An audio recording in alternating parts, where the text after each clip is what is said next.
Welcome to Fortune Forecast. I am Daisy, your hostess, and we've been going through an extensive book written by Upton Sinclair titled The Book of Life. It's in various chapters, and it was published by the Payne Book Company out of Chicago, and it is in the public domain. We're now in part 3, which is called The Book of Love. And if you have just found this video for the first time and would like to catch up, I invite you to visit my book playlist, my so-called virtual library, and you can grab the previous chapter so you can catch up.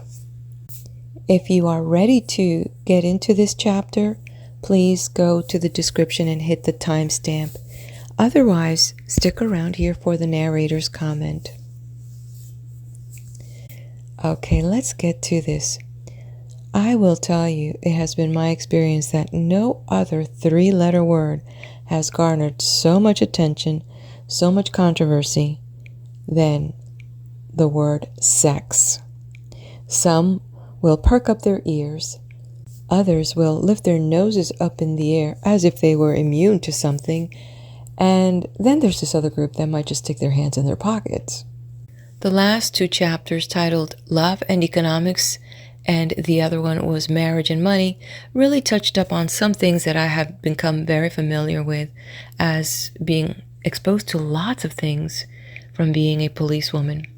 But here, the author maintained that most of our sex disorders are of social origin. And then, of course, kind of really went in when he was talking about the marriage and money, and the author discusses how money has influenced and affected the selection of a spouse. I could say that in some sense I do agree with the author that there is a huge social, economic influence in what we call sexuality. As I say this, it comes from personal experience when I was a policewoman in Miami, Miami-Dade County, many years ago, and working in the inner city and seeing prostitution of both genders. I sure don't have all the answers, but I can look and observe and think. And I believe that it is important for us to question things. And especially with laws. I remember when I was studying criminal justice and criminology, many of the studies are geared towards law and order. The question we need to ask when we look at these laws, what were its initial intent? Was there a need for order? Was there a need for power? Was there a need to suppress and control?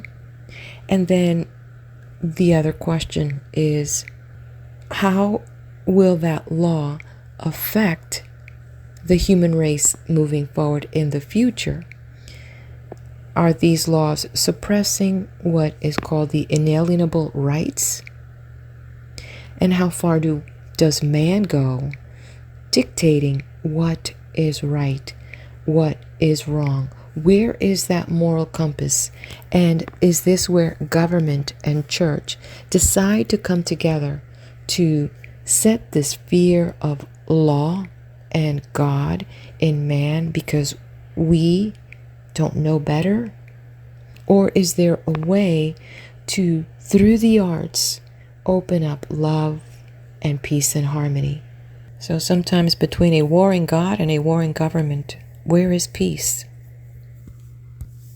Man makes laws, man breaks laws, man decides to undo a law, whether it's through government or through religion. To put this in some weird perspective, man has declared that homosexuality is a crime, yet recently the Pope declared that being homosexual is not a crime, yet homosexuality is sin. And when he was confronted as to why, he is open about this, he said, well, it's better than keeping it under wraps. For me, I think that the biggest sin is poverty and all the things that come from it. And is poverty a situation by design. Like I mentioned before, the more I read, the more questions I end up with and very little answers. I would invite you to read a book titled Ain't Nobody's Business If You Do, and it was written by Peter McWilliams. On the cover is a partially naked woman with a couple cherubs. She's thinking, the absurdity of consensual crimes in a free society. I've had this book for over 20 years, and it was published in 1993, but it goes in there through different things that we as humans, have declared to be laws, whether laws put in some sacred text or laws made in some province or district, and laws that you kind of have to sit back and question yourself, what is the true intention behind this? When I became a policewoman, I can't say that I was jaded. It's just that I was there in the trenches, rolling up my sleeves. I was watching things firsthand.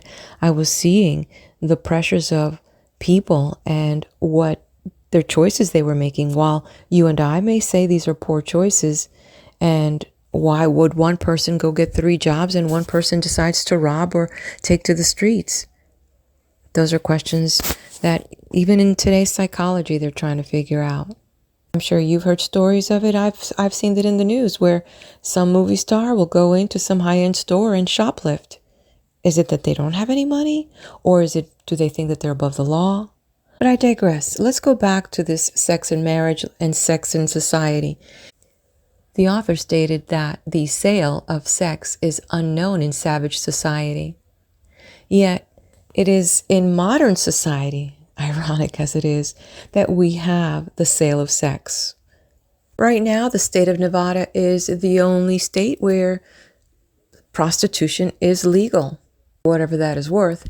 And then we go to the state of Utah, where Mormons have been fighting since 2020 to decriminalize polygamy. For the Mormons who practice Jesus Christ of the Latter-day Saints, having multiple spouses or wives was part of their religious law.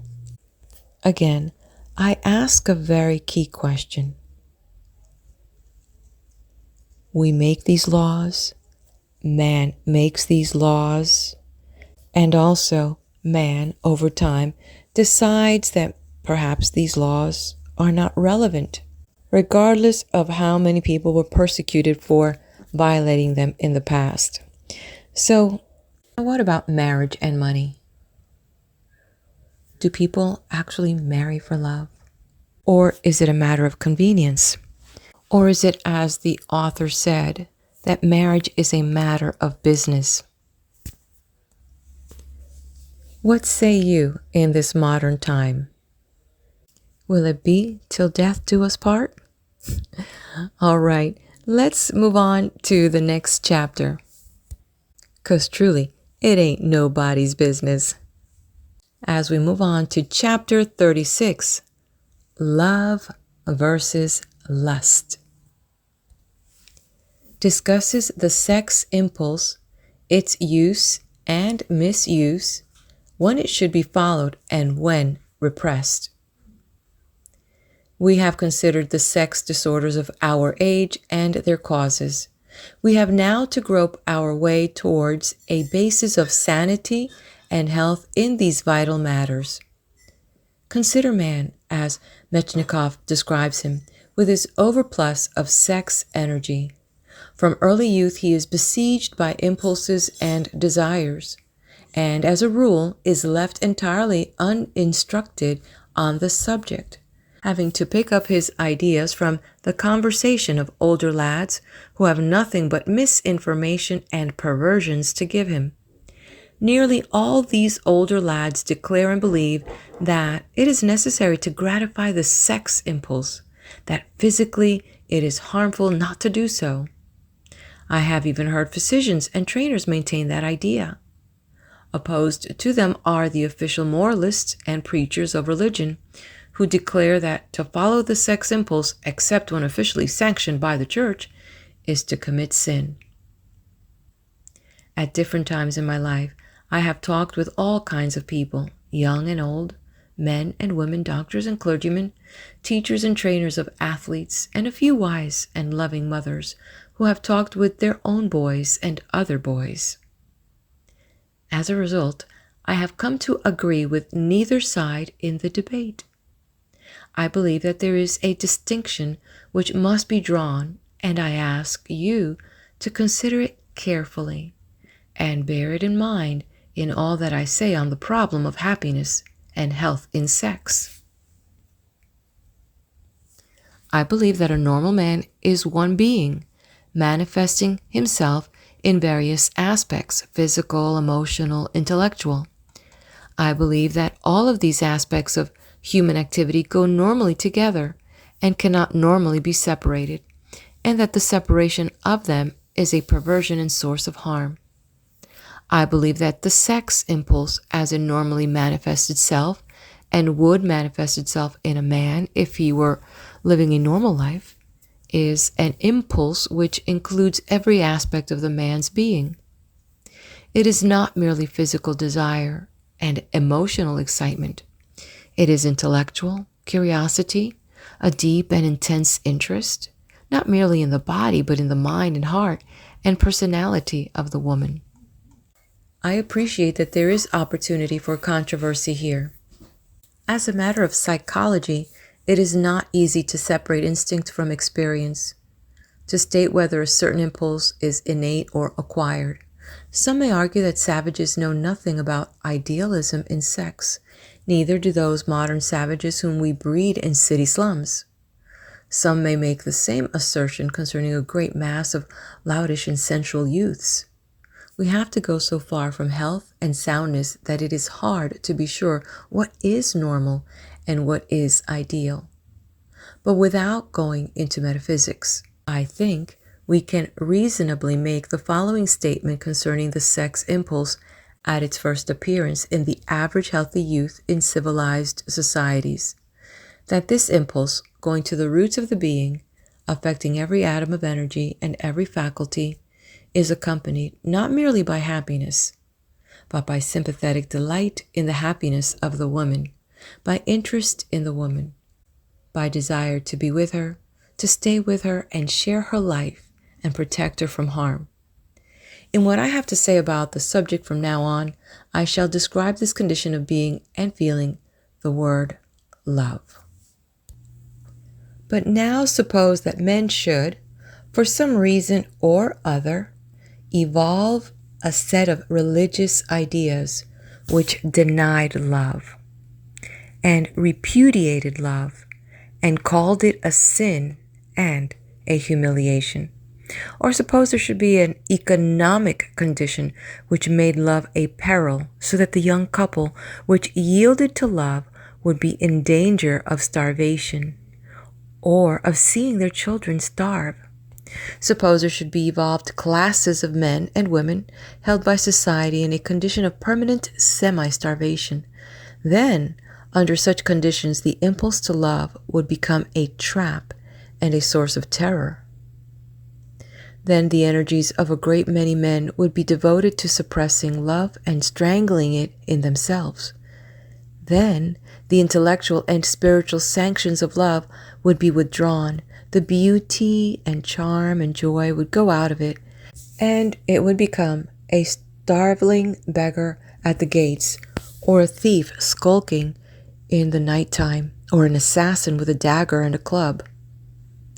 In other words, sex would become all the horror that it is today, in the form of purchased vice, and more highly purchased marriage, and secret shame, and obscure innuendo. So we should have what is, in a civilized man, a perversion, the possibility of love which is physical alone, a purely animal thing in a being who is not purely animal, but is body, mind, and spirit altogether. So it would be possible for pitiful, unhappy man, driven by the blind urge of nature, to conceive of desiring a woman only in the body, and with no care about what she felt or what she thought or what became of her afterwards. That purely physical sex desire I will indicate in our future discussions by the only convenient word that I can find, which is lust. The word has religious implications, so I explain that I use it in my own meaning as above. There is a great deal of what the churches call lust, which I call true and honest love. On the other hand, in Christian churches today, there are celebrated innumerable marriages between innocent young girls and mature men of property, which I describe as legalized and consecrated lust. We are now in position to make a fundamental distinction. I assert the proposition that there does not exist in any man, at any time of his life, or in any conditions of his health, a necessary for yielding to the impulses of lust. And I say that no man can yield to them without degrading his nature and injuring himself, not merely morally, but mentally and in the long run physically. I assert that it is the duty of every man, at all times and under all circumstances, to resist the impulses of lust, to suppress and destroy them in his nature, by whatever expenditure of willpower and moral effort may be required. I know physicians who maintain the unpopular thesis that serious damage may be done to the physical organism of both man and woman by the long-continued suppression of the sex life. Let me make plain that I am not disagreeing with such men. I do not deny that repression of the sex life may do harm. What I do deny is that it does any harm to repress a physical desire which is unaccompanied by the higher elements of sex. That is to say, by affection, admiration, and unselfish concern for the sex partner and her welfare. When I advise a man to resist and suppress and destroy the impulse toward lust in his nature, I am not telling him to live a sexless life.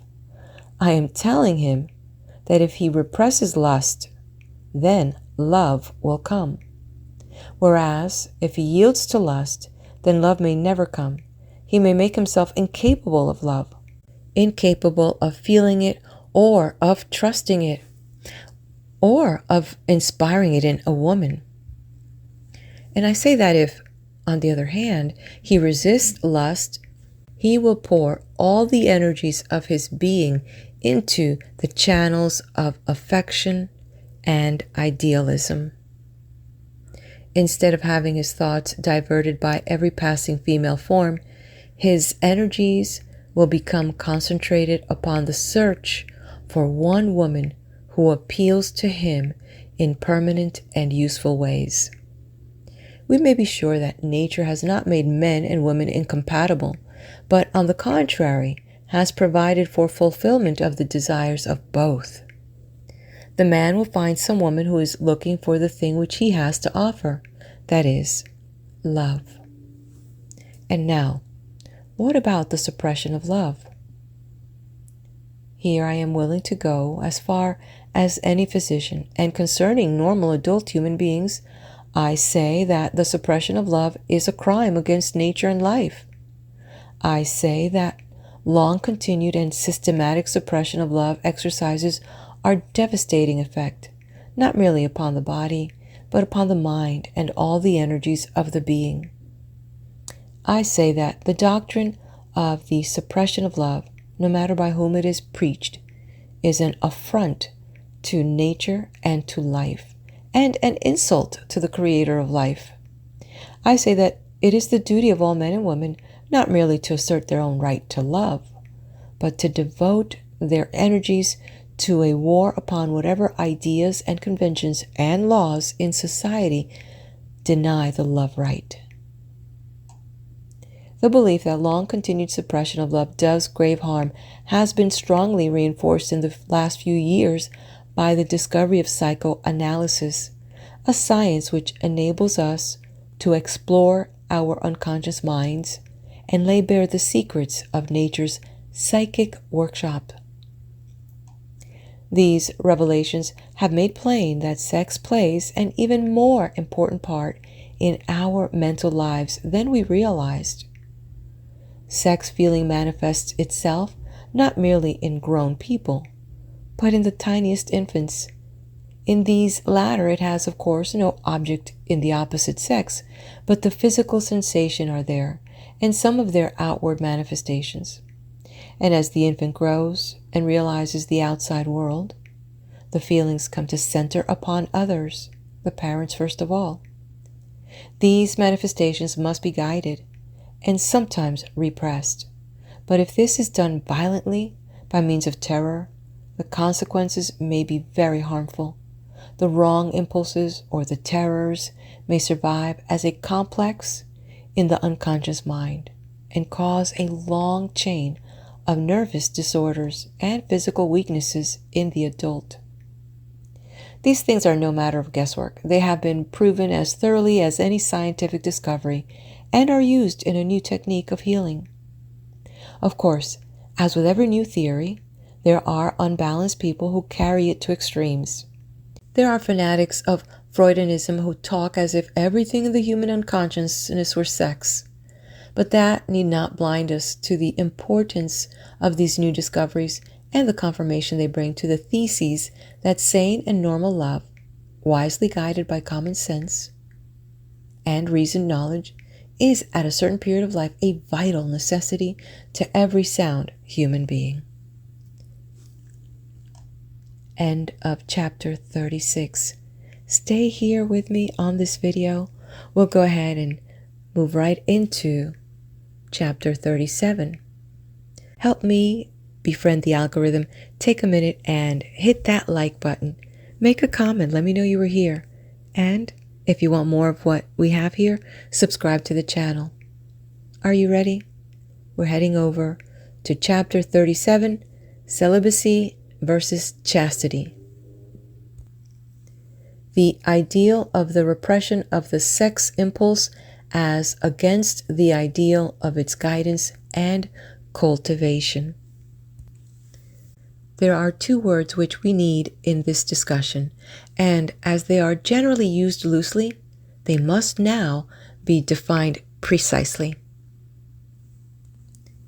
The two words are celibacy and chastity. We define celibacy as the permanent and systematic suppression of love. We define chastity, on the other hand, as the permanent and systematic suppression of lust.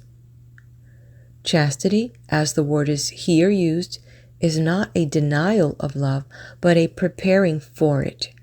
It is the practice and the ideal necessary, especially in the young, of consecrating their beings to the search for love and to becoming worthy for love. In that sense, we regard chastity as one of the most essential of virtues in the young. It is widely taught today, but ineffectively, because unintelligently and without discrimination. Because, in other words, it is confused with celibacy, which is a perversion of life and one of humanity's intellectual and moral diseases. The origin of the ideal of celibacy is easy to understand. The origin of the ideal of celibacy is easy to understand. At a certain stage in human development, the eyes of the mind are opened, and to some man comes a revelation of the life of altruism and sympathetic imagination. To use the common phrase, the man discovers his spiritual nature. But under the conditions then prevailing, all the world outside him is in a conspiracy to strangle that nature, to drag it down and trample it into the mire. One of the most powerful of these destructive agencies, as it seems to the man, is sex.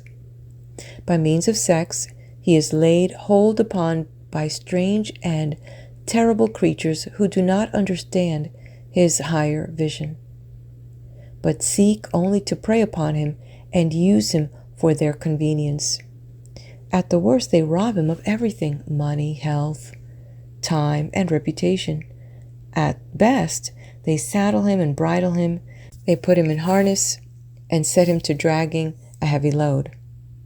In the words of a wise old man of the world, Francis Bacon, quote, "He who marries and has children gives hostage to fortune." End quote.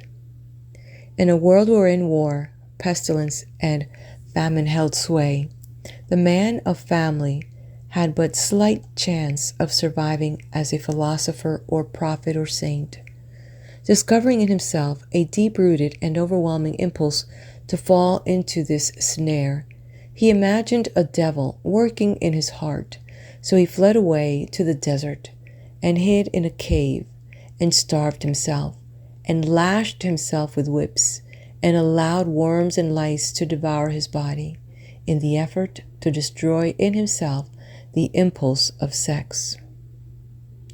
So the world had monasteries and a religious culture, not of much use, but better than nothing, and so we still have in the world celibate priesthoods, and what is more dangerous to our social health, we have the old, degraded notions of the essential vileness of the sex relationship, notions permeating all our thought, our literature, our social conventions and laws, making it impossible for us to attain true wisdom and health and happiness in love.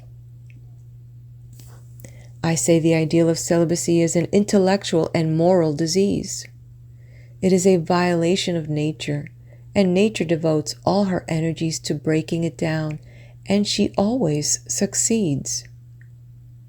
There never has been a celibate religious order, no matter how noble its origin and how strict its discipline, which has not sooner or later become a breeding place of loathsome, unnatural vices. And sooner or later the ideal begins to weaken and common sense to take its place. And so we read in history about popes who had sons, and we see about us priests who have nieces and attractive servant girls. Make the acquaintance of any police sergeant in any big city of America and get him to chatting on friendly terms, and you will discover that it is a common experience for the police in their raids upon brothels to catch the representatives of celibate religious orders. As one old-timer in the Tenderloin of New York said to me, "Of course we don't make any trouble for the good fathers." Nor was this merely because the old sergeant was an Irishman and a Catholic. It was because deep down in his heart he knew, as every man knows, that the craving of a man for the society and companionship of a woman is an overwhelming craving, which will break down every barrier that society may set against it. There is another form of celibacy which is not based upon religious ideas, but is economic in its origin and purely selfish in its nature. It is unorganized and unreasoned and is known as bachelorhood. It has as its complements the institutions of old maidenhood and of prostitution. Both forms of celibacy, the religious and the economic, are entirely incompatible with chastity, which is only possible where love is recognized and honored. Chastity is a preparation for love, and if you forbid love, whether by law or by social convention or by economic starvation, you at once make chastity a utopian dream. You may preach it from your pulpits until you are black in the face. You may call out your Billy Sundays to rave and dance and go into convulsions. You may threaten hellfire and brimstone until you throw whole audiences into spasms. But you will never make them chaste. On the contrary, strange and horrible as it may seem, those very excitements will turn into sexual excitements before your eyes. So subtle is our ancient Mother Nature, and so determined to have her own way. The abominable old ideal of celibacy, with its hatred of womanhood, its distrust of happiness, its terror of devils, is not yet dead in the world. It is in our very bones, and is forever appearing in new and supposed to be modern forms. Take a man like Tolstoy, who gained enormous influence, not merely in Russia, but throughout the world among people who think themselves liberal, humanitarians, pacifists, philosophic anarchists. Tolstoy's notion about sex, his teachings and writings, and likewise his behavior toward it, were one continuous manifestation of disease. All through his youth and middle years, as an army officer, popular novelist, and darling of the aristocracy, his life was one of license, and the attitude toward women he thus acquired, he never got out of his thoughts to his last day. Gorky, meeting him in his old age, reports his conversation as unpleasantly obscene, and his whole attitude toward women one of furtive and unwholesome slyness. But Tolstoy was, in other ways, a great soul, one of the great moral conscience of humanity. He looked about him at a world gone mad with greed and hate, and he made convulsive efforts to reform his own spirit and escape the power of evil. As regards sex, his thought took the form of ancient Christian celibacy. Man must repudiate the physical side of sex. He must learn to feel toward women a pure affection, the relationship of brother and sister. In his novel, Resurrection, Tolstoy portrays a young aristocrat who meets a beautiful peasant girl and conceives for her such a noble and generous emotion. But gradually the poison of physical sex desire steals into his mind. He seduces her, and she becomes a prostitute. Later in life, when he discovers the crime he has committed, he humbles himself and follows her into exile and wins her to God and goodness by the unselfish, unsexual love which he should have maintained from the beginning. It was Tolstoy's teaching that all men should aspire toward this kind of love, and when it was pointed out to him that if this doctrine were to be applied universally, the human race would become extinct, his answer was that there was no reason to fear that, because only a few people would be good enough and strong enough to follow the right ideal. Here you see the reincarnation of the old Christian notion that we are conceived in sin and born in iniquity. We may be pure and good and cease to exist, or we may sin and let life continue. Some choose to sin, and these sinners hand down their sinful qualities to the future, and so virtue and goodness remain what they have always been, a futile crying out in the wilderness by a few religious prophets, whom God has sent to call down destruction upon a world which he had made, through some mistake never satisfactorily explained. It is easy nowadays to persuade intelligent people to laugh at such a perverted view of life. But the truth is that this attitude towards sex is written, not merely in our religious creeds and formulas, but into most of our laws and social conventions. It is this, which for convenience I will call the monkish view of love, which prevents our dealing frankly and honestly with its problems, distinguishing between what is wrong and what is right, and doing anything effective to remedy the evils of marriage plus prostitution. That is why I have tried so carefully to draw the distinction between what I call love and what I call lust, between the ideal of celibacy, which is a perversion, and the idea of chastity, which must form an essential part of any regimen of true and enduring love. End of chapter 37. All right, my dear one, head over to the next video where I will be there with chapter 38.